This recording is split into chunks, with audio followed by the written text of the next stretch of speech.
के भन्छन् भने कर्णाली प्रदेशमा 12वटा निर्वाचन क्षेत्र प्रत्यक्षतर्फका तीमध्ये एउटा सिट पनि जित्दैन राजसपाले भन्छन्।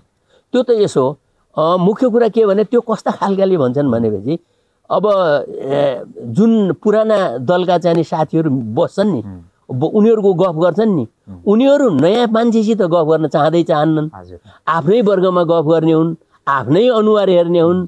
अनि त्यसपछि उनले के भन्छन् भने त्यो अनुहारहरू देख्छन् नि, अनुहार देखेपछि संसारै हामी हौँ, बाहिर त केही पनि भएको छैन। अब हाम्रो प्रधानमन्त्री तत्कालीन प्रधानमन्त्रीले यदि यसरी चाहिँ राज्य यस्तो अवस्थामा गइसकेको छ भन्ने कुरा सुरक्षा परिषदका चाहिँ मान्छेहरूले चाहिँ भन्दाखेरि पनि त्यो नपत्याएर अब यो स्थिति जेनजीको चाहिँ यो देश यो भड्खालोमा गयो। उहाँहरूको कुरा त्यही हुन्छ। तर जनताले के भनेपछि निहालेर हेरिराखेका छन्, बुझिराखेका छन्। त्यसले गर्दाखेरि चाहिँ नि उहाँहरूको सोचाइ त्यही हो। तर जनताले ठुलो परिवर्तन हामी जहाँ जहाँ जान्छौँ त्यहीँ ठुलो परिवर्तन खोजिरहेका छन्। अन्त्यमा जेनजी आन्दोलन भयो, विषम परिस्थितिमा जेनजी आन्दोलन पछिको राजनीतिक परिवेश नै फेरिएको छ।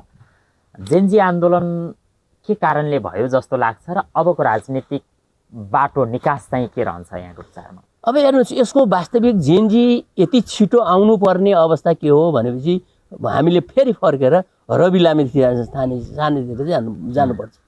20 जना सांसदले सदनमा जुन जागरण गरेका छन्, व्यथितिको जुन जागरण गरे, त्यो जागरण गरिसकेपछि बल्ल जनताले ओहो यस्तो किसिमको भ्रष्टाचार हुँदो रहेछ, यस्तो किसिमको असमानता हुँदो रहेछ, यस्तो किसिमको अन्याय हुँदो रहेछ जुन आयो नि, त्यो आइसकेपछि अलिकति चाहिँ जनतामा जेनजीहरूमा पनि अलिकति चाहिँ परिवर्तनका चाहनाहरू आए। अनि चाहना आइसकेपछि यसको त वास्तवमा के हो भने भ्रष्टाचार नै हो, अन्याय हो, अत्याचार हो, हैन?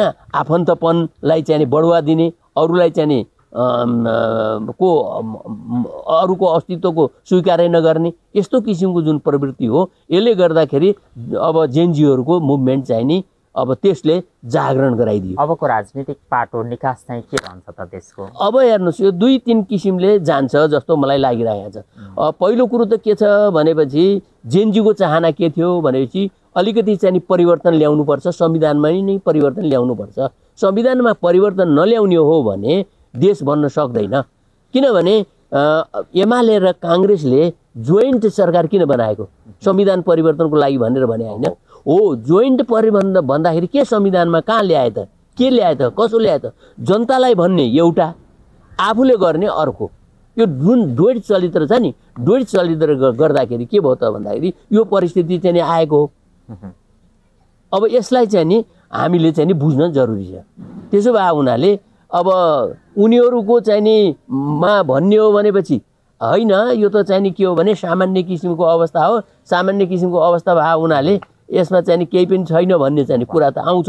तर यो वास्तवमा भन्ने हो भनेपछि यसको परिणाम अझ तपाईको यदि पुरानै स्टाइलमा गयो भने योभन्दा अझ चाहिँ नि भयावह परिस्थिति नआउला। भनिएका राजनीतिक दलहरूले निर्वाचन जित्नुपर्छ, युवाको सरकार बन्नुपर्छ, देशमा सुशासन कायम हुनुपर्छ, भ्रष्टाचार नियन्त्रण हुनुपर्छ भन्ने हो। सही त्यही नै हो। अब किनभने चुनाव बाहेक त अरू त विकल्प हुँदैन। स्थायित्वको लागि त चाहिँ जनताको जनमत नै चाहिन्छ। जनताको जनमत चाहिँ लिनु नै सबैभन्दा प्रजातान्त्रिक जुन चाहिँ परिपाटी मानिन्छ। जनतासित अनुमोदित भएर आएर जसले चाहिँ सरकार चलाउँछ उसैले नै चाहिँ गर्यो भनेपछि यसमा परिवर्तनहरू पनि आउँछन्।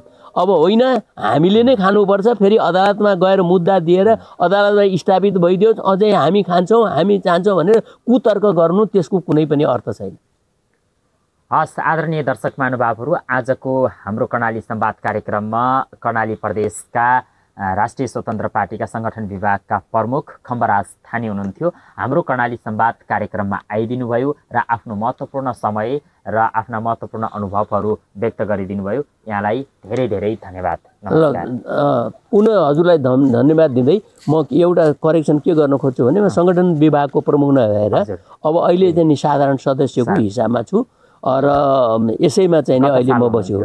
पहिला चाहिँ नि म अब अनुशासन आयोगको पनि भएँ, अनुशासन आयोगको प्रमुखै थिएँ कर्णाली प्रदेशको भनेपछि। अनि त्यसपछि अब यो कर्णाली प्रदेशकै संयोजक भएर चलाएको हो। हस्, थ्याङ्क यू धेरै।